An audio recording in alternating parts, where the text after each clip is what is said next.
शहीदों के मज़ारों पर लगेंगे हर बरस मेले, वतन पे मिटने वालों का यही बाकी निशान होगा। कल शहीद बिलाल अहमद मागरे की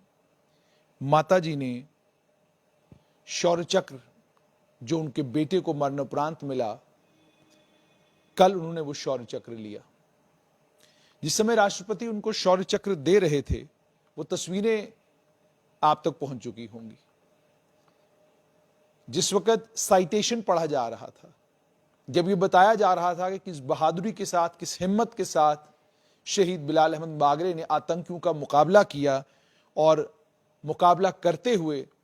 आतंकियों को ढेर भी किया और आम नागरिकों की जान भी बचाई, तो सादा लौ बड़ी सादगी के साथ खड़ी हुई बिलाल अहमद मागरे की मां अपने आंसुओं को रोकने की कोशिश कर रही थी। कोशिश कर रही थी कि मैं राष्ट्रपति भवन में हूं, मेरे बेटे का नाम इतने बड़े ऐवान में लिया जा रहा है, मेरे बेटे की बहादुरी की गाथा इस इतने बड़े कमरे में सुनाई जा रही है। मां गौरवान्वित भी हो रही थी,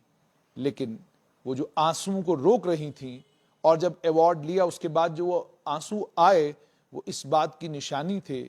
कि उन्हें अपना बेटा याद आ रहा था। क्या बात होती अगर मेरा बेटा आज जीवित होता और खुद वो ये अवार्ड ले रहा होता और मैं इस हॉल में कहीं बैठी हुई अपने बेटे को निहार रही होती, देख रही होती कि मेरे बेटे को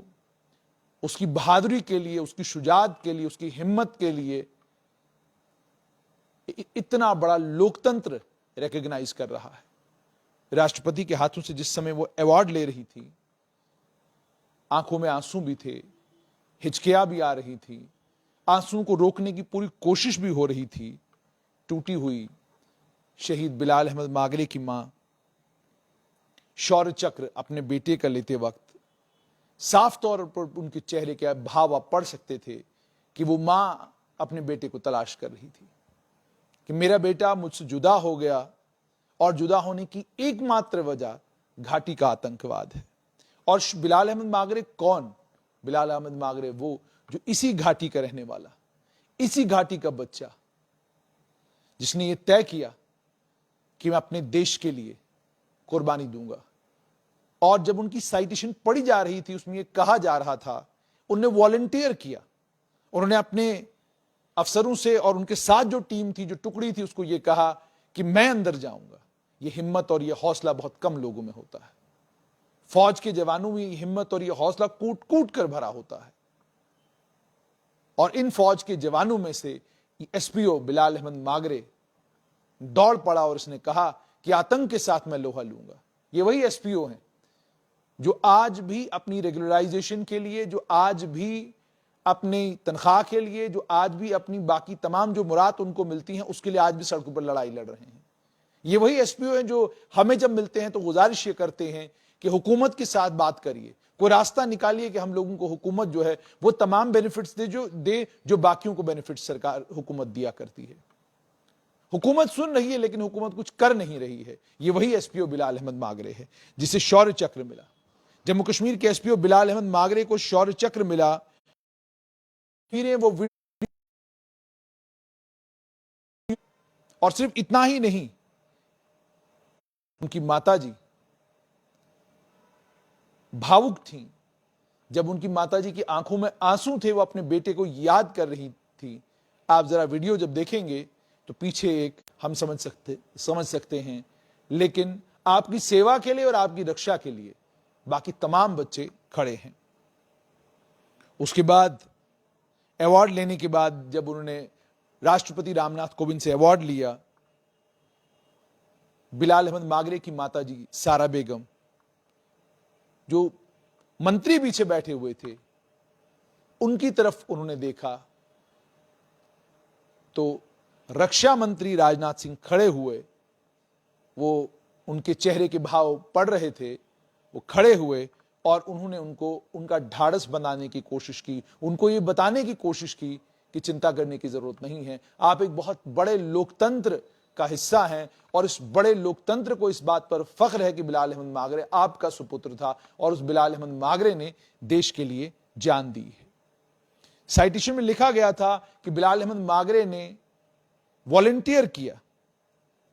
कि मैं रूम इंटरवेंशन ऑपरेशनल पार्टी का हिस्सा बनूंगा और अंदर जो आम नागरिक फंसे हुए हैं उस घर में, जिस घर में आतंकवादी हैं, मैं उन्हें बाहर निकाल लाऊंगा और आतंकियों को भी न्यूट्रलाइज करूंगा। जिस समय एसपीओ बिलाल अहमद मागरे इन आम नागरिकों को बाहर निकाल रहे थे, आतंकियों ने ग्रेनेड से हमला किया और उसके बाद अंधाधुंध गोलियां चलानी शुरू की बिलाल अहमद मागरे और उनके साथियों के ऊपर, जिसमें बिलाल अहमद मागरे को गंभीर चोटें आई और party commander sub inspector Amardeep, उन्हें भी चोटें आई और एक आम नागरिक सोहनलाल भी इसमें जख्मी हो गया। लेकिन जख्मी होने के बावजूद बिलाल अहमद मागरे ने उस हिम्मत, उस शुजात, उस बहादुरी की मिसाल दी और उस हिम्मत और शुजात और उस बहादुरी के साथ उन्होंने उन जख्मी नागरिकों को बाहर निकाला और उसके बाद चूंकि वह जख्मी हो चुके थे, बिलाल अहमद मागरे शहीद हो गया। और तब तक बिलाल अहमद मागरे गोलियां चलाता रहा जब तक वो खून बहुत ज्यादा बहने की वजह से बेहोश नहीं हुआ और उसके बाद बिलाल अहमद मागरे शहीद हुआ। ये शहादत के किस्से कश्मीर घाटी के कोने कोने से आपको सुनने को मिलेंगे। जम्मू कश्मीर का कोई कोना ऐसा नहीं है, आप लखनपुर से लेकर बारामूला तक चले जाएं, शायद ही कोई एक जिला, शायद ही कोई एक ऐसी तहसील, शायद ही कोई एक ऐसा गांव होगा जिस गांव से किसी जवान ने इस मुल्क के लिए, इस केंद्र शासित प्रदेश के लिए शहादत न दी हो। एक तरफ वो नौजवान हैं जो पाकिस्तान के बहकावे में आकर पाकिस्तान की जो साजिशें हैं उन साजिशों का हिस्सा बनते हैं और बंदूक उठाते हैं और अपने ही देश की फौज के ऊपर गोलियां चलाना शुरू करते हैं, और दूसरी तरफ इसी घाटी से बिलाल अहमद मागरे जैसे नौजवान आते हैं जो एसपीओ हैं, यानी पक्की भर्ती भी नहीं है, एसपीओ हैं, और उसके बावजूद देश के लिए ये जज्बा, देश के लिए ये सिर्फ जज्बा ही नहीं बल्कि देश के लिए इतनी हिम्मत और देश के लिए कुछ कर गुजरने का ये जो जज्बा इनके अंदर है, इस कर गुजरने के जज्बे को कल राष्ट्रपति रामनाथ कोविंद ने सलाम किया, उनकी मां को सलाम किया, उनके परिवार को सलाम किया। लेकिन बात सिर्फ वही कि मां के लिए तो बेटा है, मां अपने बेटे को तलाश कर रही थी। इतनी बड़ी महफिल है, इस महफिल में मेरे बेटे का नाम लिया जा रहा है, उसकी तारीफ की जा रही है, उसकी हिम्मत, उसके हौसले, उसकी बहादुरी की बात की जा रही है, लेकिन मेरा बेटा मेरे साथ इस समय नहीं है। काश कि ऐसा होता, उस आतंकवादी मुठभेड़ में मेरा बेटा आतंकवादियों को तो मार देता, लेकिन वो बच जाता, वो मेरे साथ होता और इस समय ये अवार्ड ले रहा होता, और मैं इसी भीड़ में बैठी हुई अपने बेटे को वो अवार्ड लेते हुए देख रही होती। उसके अलावा माओ ने सिर्फ इतने सपने नहीं संजोए होते, माओ के सपने बेइंतहा होते हैं। इतने ख्वाब, इतने सपने उन्होंने अपने बच्चों के लिए, अपने बेटों के लिए संजोए होते हैं जिसकी कोई इंतहा नहीं। माएं ख्वाब बुनती रहती हैं, सोचती रहती हैं, मेरा बेटा अब नौकर हुआ है, सरकारी मुलाजमत लगी है, अब इसकी शादी करूंगी, फिर इसके बच्चे होंगे, फिर मेरे पोते होंगे, फिर मैं उनके साथ खेलूंगी। ये सारे ख्वाब एक मां देख रही होती है, लेकिन इन सारे ख्वाबों के ऊपर डाका तब पड़ता है आतंकवादियों की गोली से कोई शहीद हो, कोई क्रॉस फायरिंग में शहीद हो, एनकाउंटर में कोई शहीद हो, जवान जम्मू कश्मीर पुलिस का हो, सीआरपीएफ का हो, आर्मी का हो, बीएसएफ का हो, वो आईटीबीपी का हो, वो सीआईएसएफ का हो, किसी भी फौज का जवान वो हो, जवान का परिवार, मैं कहता हूं बहुत बड़ा दिल जवान के परिवार का होता है, बहुत बड़ा दिल। ये बड़ी हिम्मत का और बड़ी बहादुरी का काम है। फौज और पुलिस में भर्ती होना कोई आसान काम नहीं है, क्योंकि आप जानते हैं आपकी मुठभेड़ आतंकियों के साथ कहीं पर भी हो सकती है। आप जानते हैं बॉर्डर पर कभी भी हालात खराब हो सकते हैं और हमें देश की रक्षा के लिए दौड़ना पड़ सकता है। आप जानते हैं कि आपको किसी भी वक्त कहा जा सकता है कि सियाचिन की उन ऊंची पहाड़ियों पर आपको जाना है और आपको नौकरी करनी है। आप जानते हैं आपको कहा जा सकता है कि आपको लद्दाख के उन इलाकों में चले जाना है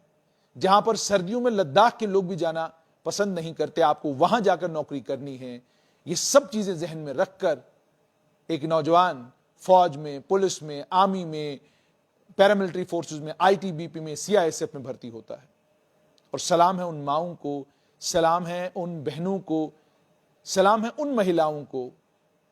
जिनकी शादी को साल 1.5 साल हुआ होता है और साल 1.5 साल के बाद उनको खबर ही आती है कि जिस सजीले नौजवान के साथ उनकी शादी हुई थी वो आतंकी मुठभेड़ में शहीद हो गया है। बड़ी हिम्मत, तभी मैंने कहा बड़ी हिम्मत का काम है फौज,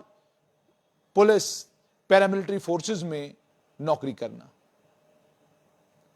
जैसे मैं आपको कह रहा था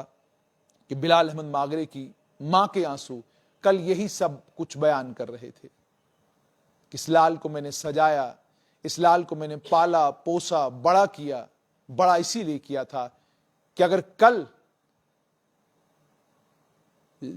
देश कहे, कल देश की धरती कहे कि तुम्हें मेरी आन बान शान के लिए और मेरे यहां रहने वाले लोगों की सुरक्षा के लिए जान देनी है, तो मैं उस वक्त कतराऊं नहीं, मैं उस वक्त पीछे ना हटूं। मैं उस वक्त देश की आन बान शान के लिए और देश की सुरक्षा के लिए जान देने के लिए तैयार रहूं। कल यही कुछ बिलाल अहमद मागरे की